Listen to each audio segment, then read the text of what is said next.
যেই কোনো ফসল তা বাড়বে কীভাবে, কী সার ব্যবহার করবেন, কী সার বানাবেন নিজেরা, যাতে ওই সার ব্যবহার করলে 3 গুণ বেশি ফসল, যাতে জমিতে, ছাদে, টেরেসে, যারা শহরে বসবাস করেন, তো যারা ছাদ বাগান করেন, যেই কোনো জায়গায়, খেতে, ফসলে, খামারে, যে এই সারটা বানিয়ে দিবেন, তাতে 3 গুণ বেশি ফসল উৎপাদন হবে।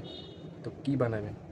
ফসলের উৎপাদন যত ভালো হয়, গ্রামে শহরে যেই কোনো জায়গায় যদি উৎপাদন যদি ভালো হতে চায়, তাহলে আমাদের একটি সার বানাতে হবে। আর এই সার কীভাবে বানাবো? আর এই সার বানাতে হলে আমাদের প্রথমে দরকার একটি প্লাস্টিকের ড্রাম, তারপর দরকার 10 কেজি গোবর, তারপর দরকার 10 কেজি যেই গরুর গোবর সেই গরুরই পেশাব, তারপর দরকার 1 কেজি গুড়।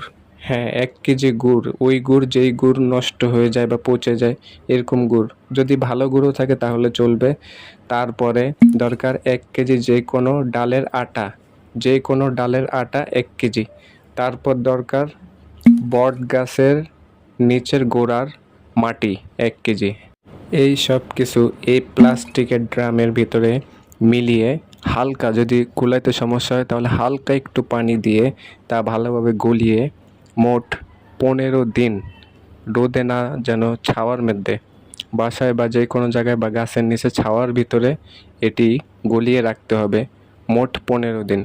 15 দিন হয়ে গেলে এটি সারে রূপান্তরিত হবে। এই সার যে কোনো গাছে, ফসলে দিলে তার উৎপাদন অনেক ভালো হয়।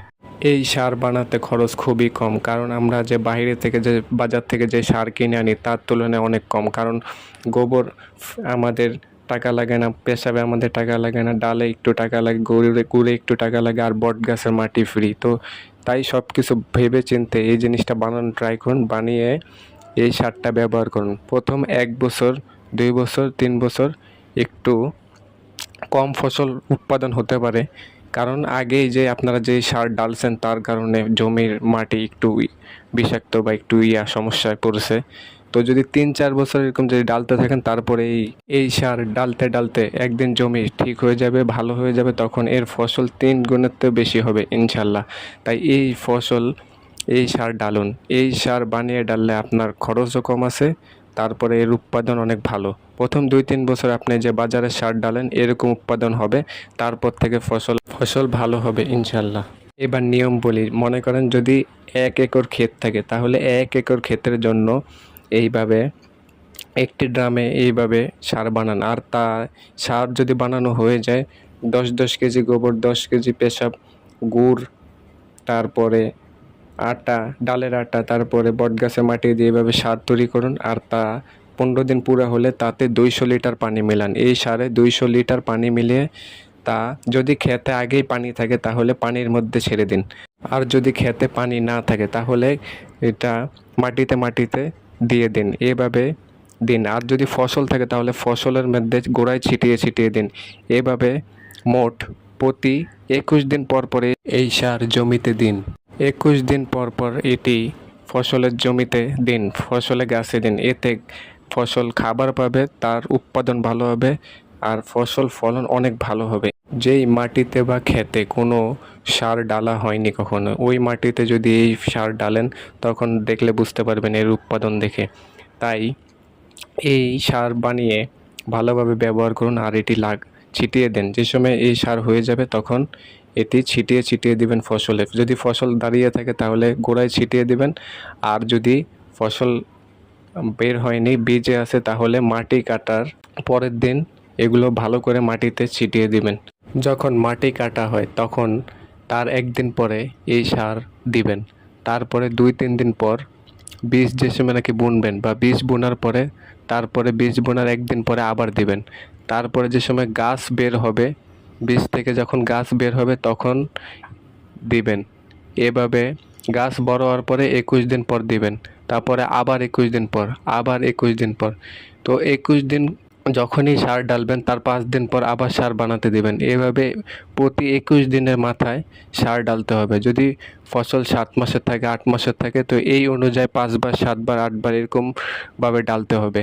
এতে ফসলের পরিমাণ আর ফসল অনেক ভালো হবে ইনশাল্লাহ, এর উৎপাদন অনেক ভালো হবে। এটি প্রমাণিত, যারাই করছে তাদেরই ফসল 3 গুণ বেশি হয়েছে। তাই আপনি এটা ট্রাই করে দেখতে পারেন, এটাতে আপনার ফসল অনেক ভালো হবে। বাহিরের যে সার আছে ওইগুলোর তুলনায় এটার ফসল অনেক ভালো হবে, আর আপনার খরচও বাঁচবে, আপনি উৎপাদনও বেশি পাবেন। যখন সার বানাবেন দেখবেন 15 দিন কমপ্লিট হলে দেখবেন ড্রামের ভিতর অনেক জীবাণু তৈরি হয়ে গেছে। ওই জীবাণুই গাছের দরকার, ফসলের দরকার। যা এক বট গাছের মাটি নিয়ে যে ডাল ছিলেন ওই মাটিতে ওইগুলো খেয়ে খেয়ে তার জীবাণুর সংখ্যা বাড়ছে। ওই জীবাণুই মাটির দরকার, ফসলের দরকার। যা গাছে গেলে, মাটিতে গেলে মাটির উর্বরতা, তারপর মাটির যে রস দরকার, যে যা যা কিছু দরকার একজন ফসলের জন্য, ওই ফসল ভালো মতো খেয়ে বড় হবে, আর তার উৎপাদন অনেক ভালো হবে শুধুমাত্র এই সার বানানোর কারণে। তাই এই সার বানান আর এটি ব্যবহার করুন। এটি ব্যবহার করলে আর বাইরে থেকে কোনো সার কিনা লাগবে না, কোনো অযথা কোনো খরচ বা কিছু করা লাগবে না। এই সার বানিয়ে সারা জীবন উৎপাদন করুন, এতে ইনশাল্লাহ আপনার টাকা পয়সাও বাঁচবে, ফলনও বৃদ্ধি হবে, অনেক টাকা পয়সা ইনশাল্লাহ কামানো যাবে, উৎপাদন বৃদ্ধি, আমদানিও বৃদ্ধি হবে ইনশাল্লাহ। নেক্সট ভিডিওতে বলবো যে কীট পতঙ্গ, মানে ফসলে যে কীট পতঙ্গ লাগে তার থেকে বাঁচার জন্য কি কীটনাশক বানাতে হবে, যা এভাবে বানিয়ে দিলে ফসলের কোনো ক্ষতি হবে না, মানুষেরও কোনো ক্ষতি হয় না, কিন্তু কীট পতঙ্গ মারা যায়। এরকম নেক্সট ভিডিওতে বলবো যে কিভাবে বানাবেন। কিছু পাতা ওষুধি গাছ আছে যা দিয়ে এই কীট পতঙ্গের ওষুধ বানানো যায়, এতে এর খরচ আপনি বাঁচাতে পারেন। বাহিরে থেকে আর কীটনাশকের, রাসায়নিকের ওষুধ, যে বিষ যা কীট পতঙ্গ মারে তা কিনা লাগবে না। এ তো আপনার টাকা পয়সা বাঁচবে, আর আপনি সুন্দরভাবে ভালো ফসল উৎপাদন করতে পারবেন ইনশাআল্লাহ।